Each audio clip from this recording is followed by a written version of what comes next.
Good afternoon, Facebook friend. Chef Delish here on Monday, March 25th, 2014. We're going to be revealing some secrets to you today about a certain product, which is a vegetable that we think is a vegetable, but it's actually a fruit. And today's one of my favorite things is eggplant. We're going to be talking about it a little bit. All right. That they call it the aubergine. They also call it the melangine. They call it the garden egg, the guinea squash. Many different names that they put on it from different regions of the countries that are out there. My particular thing that I want to break the news to you, which is today, that you've been fooled. It's not a vegetable. It's a fruit. Why do you say that, Chef? Well, because it's in the tomato family. It's a nightshade vegetable, grows mostly at night, and it has small, delicate seeds just like your tomato. It's in the tomato family. So it's really considered a fruit, but it's a vegetable. Really, you're not going to really cut up an eggplant and eat it raw like that. But, we want to clear up a couple other things, too. Well, what's the deal with the soaking and salting? Well, people say that, the eggplant was bitter, it was this and that. Let me tell you something. I've been cooking for 30 years, over 30 years now. When you buy an eggplant that's beautiful, nice, purple flesh, firm, it looks great, you tap it, it's nice and dense, it's not hollow, it looks no blemishes, it looks good, in season, okay? Even off season that was here, you get it from someplace else. I've never, ever cut into an eggplant and said, this thing is bitter. A lot of people say, I've seen the Greeks do it, where they actually take it, put it in buckets of water with salt, let it sit overnight, and the water comes out black. I find that it makes it more tough, okay, for the palate to chew on it. The best way that I like it, peel it, slice it, do what you got to do with it, either fry it, bake it, boil it, broil it, whatever you're going to do with it. But let's talk about an application which is like a Parmesan.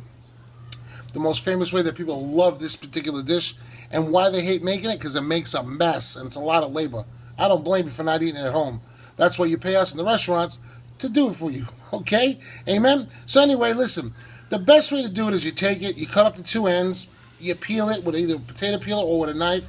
I like to use a knife because I like to get a little bit more below that skin, okay? I take it and I like to cut it in rounds, like the coin cut. You could slice it a long way. In the restaurants, we do it that way because we put it on a slice machine, and we take it and we get nice long slices, and we use it more for appearance because it's longer, you get a better eye appeal in it.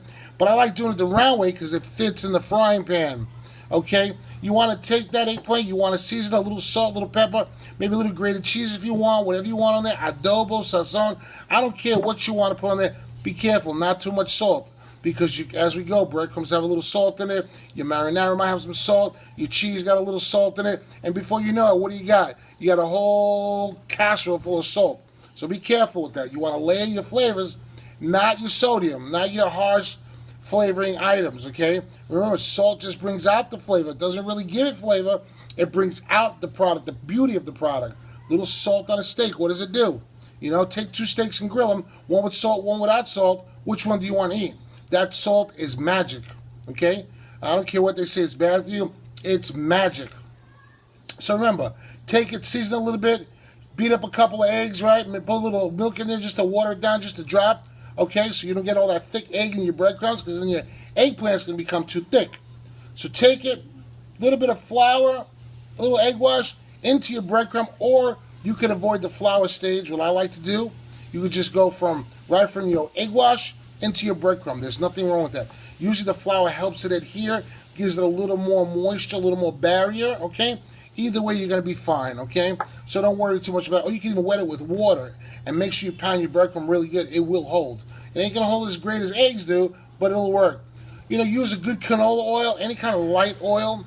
All right, don't use any peanut oil and no olive oil to fry it. It's not going to work. It's going to overpower your product. You want a nice, clean, flavorless oil. I use canola oil mostly when I fry. 350 degrees right in there, 360.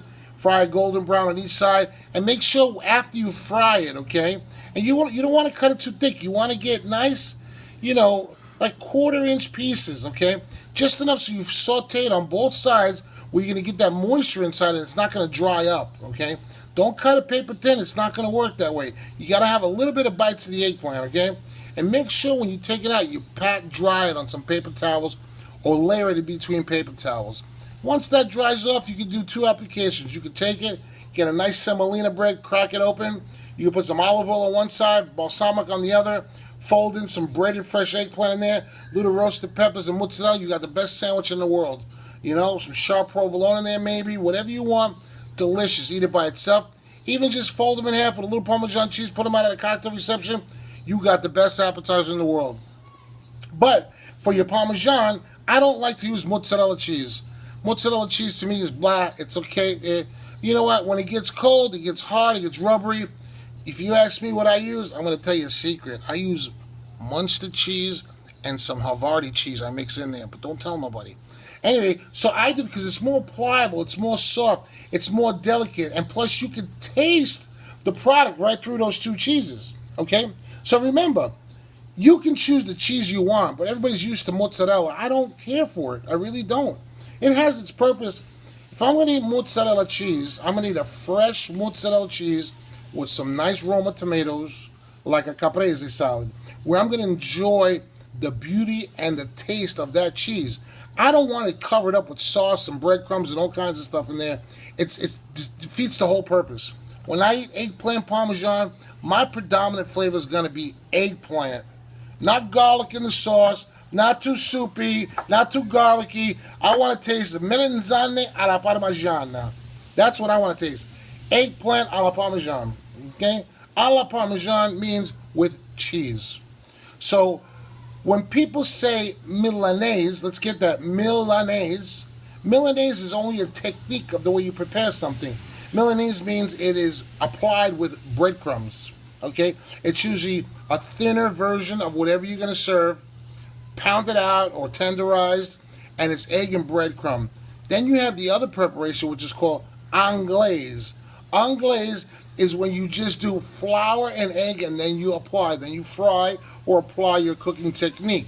All right? So the guy that said, oh, veal chop alla Milanese, yeah, he was right, but a lot of places you get scolded because it's supposed to come with a salada tricolore, or it's supposed to come with tomatoes and balsamic with onions or whatever.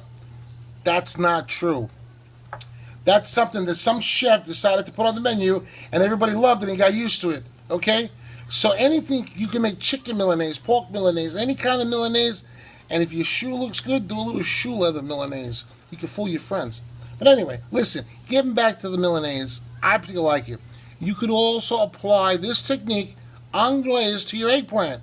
You could take it, flour it, and then egg wash it, and then apply it, then fry it, whatever your application is going to be. Or pan it, or plancha, whatever, deep pan fry, shallow fry. Okay, you always want to do like a semi-shallow fry when you're doing your eggplant. Not too much oil because a lot of times the breadcrumbs will burn and you need to change the oil.